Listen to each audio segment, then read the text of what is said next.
Mechanics race to save tiny kitten trapped inside bottom of car. Before we continue with the rest of the video, we could use your help. Click that like button to help spread the word about watchJojo, and also be sure to subscribe and click the notification bell so you don't miss our future videos. You never know what life is going to throw at you.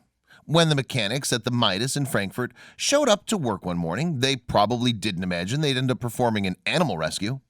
And yet, in an unusual set of circumstances, they ended up in the right place and at the right time to save a cat's life. On July 10th, the customer at the Hardee's in Frankfort, Kentucky, was stopped as he was going through the drive-thru. The fast food worker noticed that there was a strange meowing sound coming through the speaker. It was then that the man realized he had a stowaway. There was a kitten trapped underneath his car. Luckily, the restaurant's manager was able to find a nearby Midas and ask the mechanics if they'd be willing to extract the cat from the vehicle. They agreed and found a kitten who had really gotten herself stuck good. She tried to crawl through a hole in the rear subframe and got lodged after realizing she couldn't retreat backwards. D. Scott Bourne, owner and managing director of the Midas of Frankfurt, told the Dodo. The only way to safely extract the kitten was to dismantle the bottom of the car. The owner agreed, and the mechanics began the long process. The kitten had been stuck for hours and was described as tired and frightened. She was very docile as she was very tired and dehydrated, Bourne said.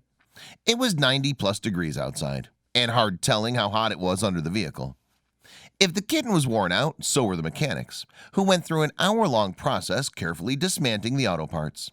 But luckily, they were able to get the cat out safe and sound.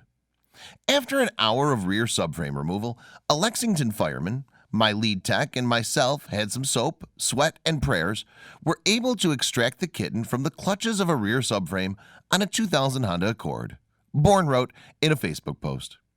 The car owner was apparently patient throughout the whole ordeal and even offered to pay the Midas team, although they declined. They were happy to help what they called a miracle kitten. The cat had improbably survived a long car trip between 3 cities and likely wouldn't have made it if they hadn't gotten her out when they did. By all rights, this kitten shouldn't have survived, but through God's grace and the efforts of 4 people, she'll live to see another day, the Facebook post reads. The 9-week-old kitten, who they named Marigold, was brought to the vet the next morning and despite a few scrapes was in otherwise good health. According to the Dodo, Marigold was adopted by friends of the mechanics and is now settling into her new home. No one knows where she came from originally, and the kitten was not microchipped. It really is a miracle, one made possible by a group of strangers stepping up and doing their part to help. Thank these everyday heroes. Share your inspiring story.